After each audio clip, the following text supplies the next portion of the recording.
People who made it to the video, we are going to read chapter 27. The three companions spent a sleepless night as the hunting cries of the Kakara dwindled to the north.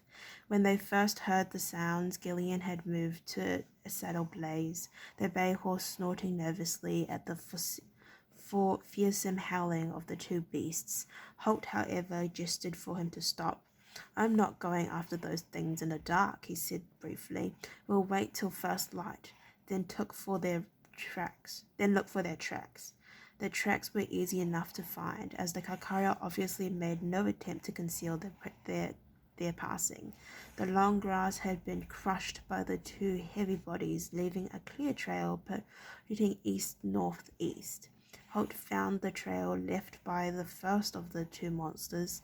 Then a few minutes later Gillian found the second, about a quarter of a kilometre to the left and travelling parallel, close enough to provide support in case of an attack, but distant enough to avoid any trap set for its brother. Holt considered the situation for a few moments, then came to a decision. "You stay with the second one," he told Gillian. "Will and I will follow this one. I want to make sure they both keep heading in the same direction. I don't want one of them doubling back to come behind us." You think they know we're here?" Will asked, working hard to keep his voice sounding steady and disinterested. They could. There's been time for that plainsman we saw to have warned them, or maybe it's just coincidence and they're heading out on their next mission." He glanced at the trail of crushed grass, moving irrevocably in one constant direction. "They certainly seem to have a purpose." He turned to Gillian again.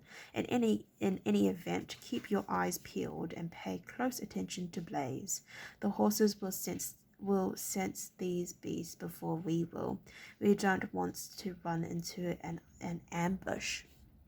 Gillian nodded and swung Blaze away to return to the second trail. At a hand signal from Holt, the three rangers began riding forward, following the direction of the Kakara had taken.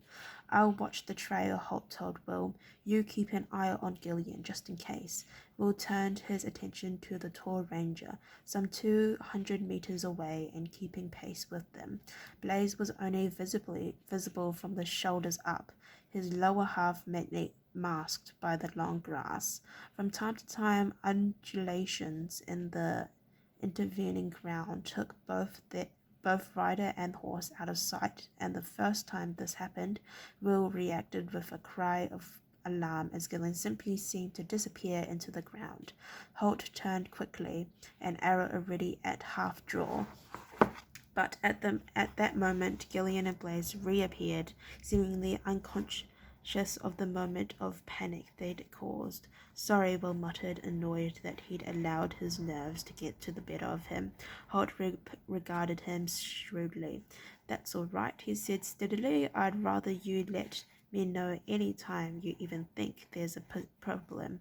Holt knew only too well that having called a false alarm once, Will might be reluctant to react next time, and that could be fatal for all of them.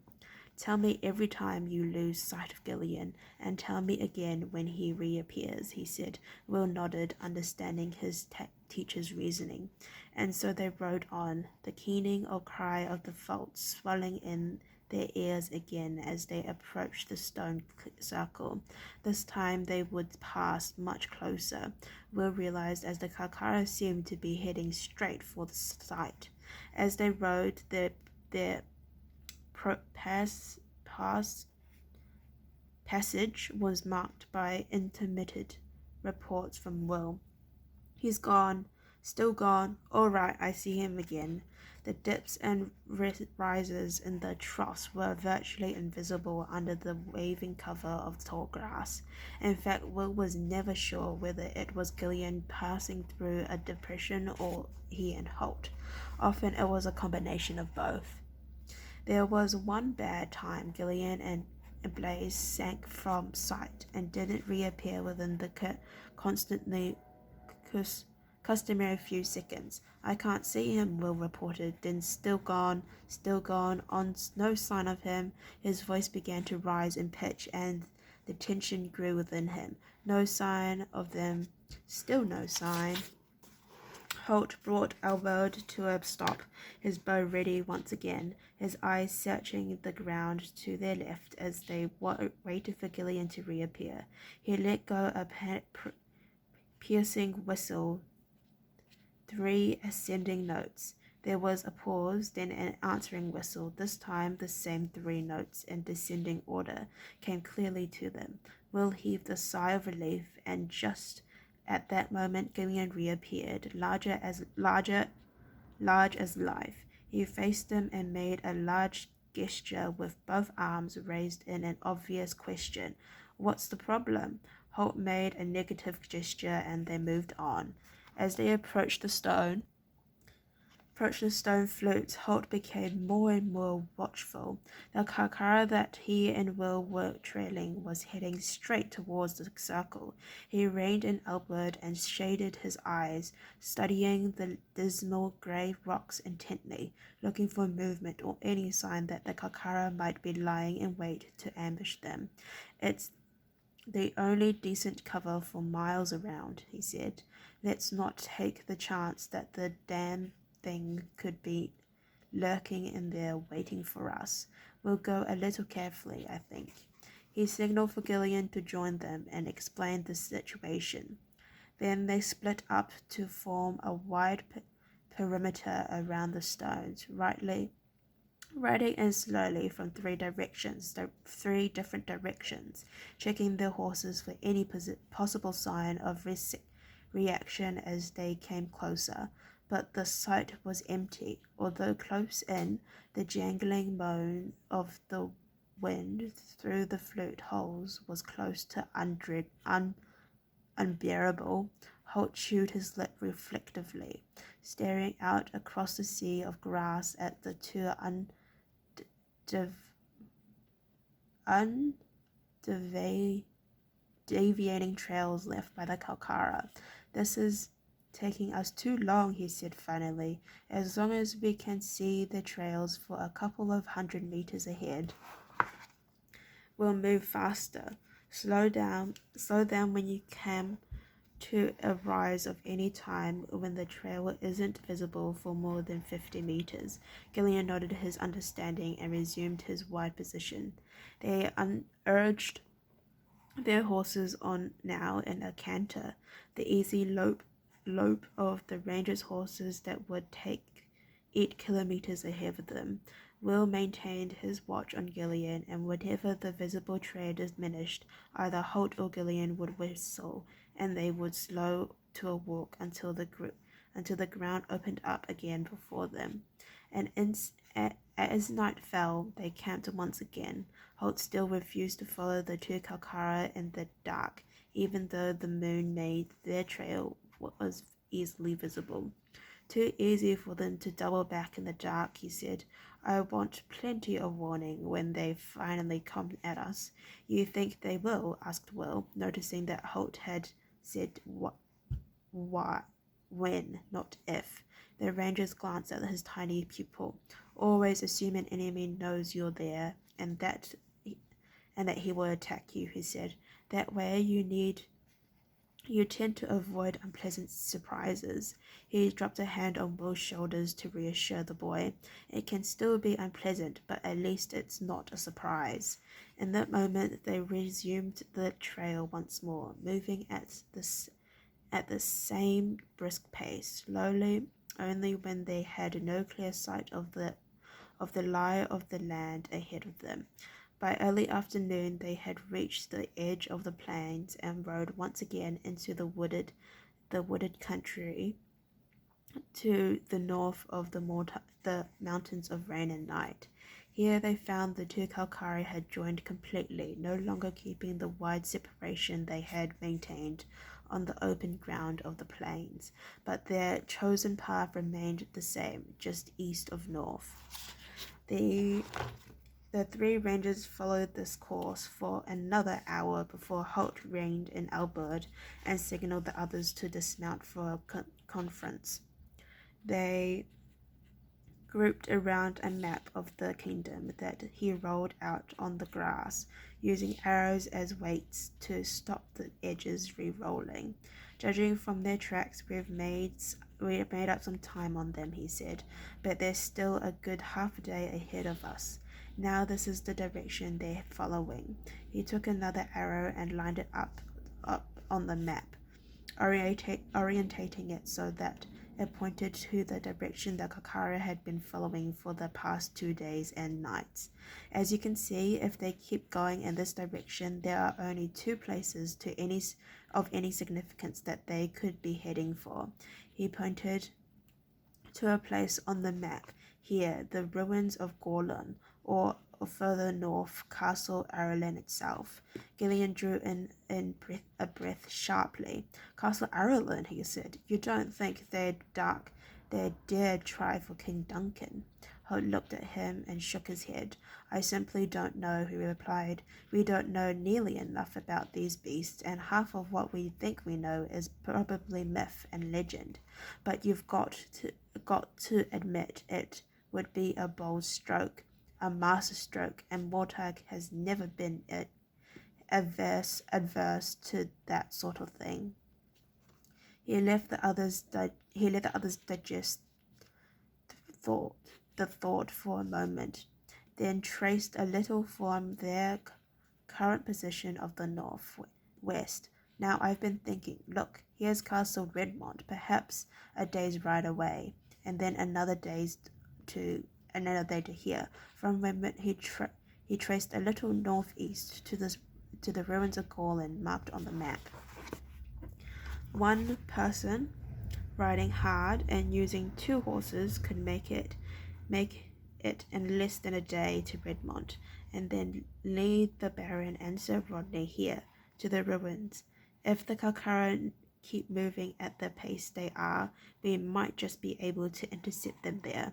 It'll be close, but it's possible, and with 2 warriors like Harold and Rodney on hand, we'll stand a far better chance of stopping the damn things once and for all. One moment, Holt, Gillian interrupted. You said 1 person riding 2 horses. Holt met Gillian's gaze with his own. He could see that the young ranger had already divined what he had in mind. That's right, Gillian, he said, and the lightness one among us will travel faster. I want you to turn Blaze over to Will. If he alternates between Tug and your horse, he can do it in the time. He saw the reluctance on Gillian's face and understood it perfectly. No ranger would like the idea of handing his horse over to someone else, even another ranger, but at the same time Gillian understood the logic behind the suggestion. Holt waited for the younger man to break the silence, while Will watched the two of them, eyes wide with alarm at the thought of the responsibility that was about to be loaded onto him. Finally, reluctantly, Gillian broke his silence. I suppose it makes sense, he said. So what do you want me to do? Follow behind me on foot, Holt said briskly, rolling the chart up and replacing it in his saddlebag. If you can get hold of a horse and anywhere, do so and catch up with me. Otherwise, we'll rendezvous at Gorlan. If we miss the Kakara there, Will can wait for you with Blaze. I'll keep following the Kakara until you all catch up with me. Gillian nodded his acquiescence, and Holt felt a surge of fondness for him as he did.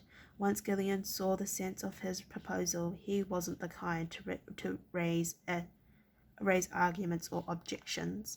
He did say rather ruefully, I thought you said my sword might come in handy. I did, replied Holt, but this but this gives me a chance to bring in a force of fully armored knights with axes and lances, and you know that's the best way to fight the Kalkara. True, said Gillian. Then taking Blazer's bridle, he knotted the reins together and threw them over the bay's neck. You may as well start out on Tug, he said to Will. That'll give Blaze a chance to rest. He'll follow behind you without a lead rein, and so will Tug when you're riding Blaze. Tie the reins up like this on Tug's neck so they don't dangle down and snag anything. He began to turn back to halt. They remembered something. Oh yes, before you mount him the first time, remember to say brown eyes. Brown eyes, Will repeated, and Gillian couldn't help grinning. Not to me, to the horse. It was an old ranger's joke, and they all smiled. Then Holt brought them back to the business at hand. Will, you're confident you can find your way to Redmont? Will nodded. He touched the pocket where he kept his own copy of the chart and glanced at the sun for direction. Northwest, he said tightly, indicating the direction he had chosen. Holt nodded as satisfied. You'll strike the Salmon River before dusk. That will give you a good reference point, and the main highway is just a little way west of the river.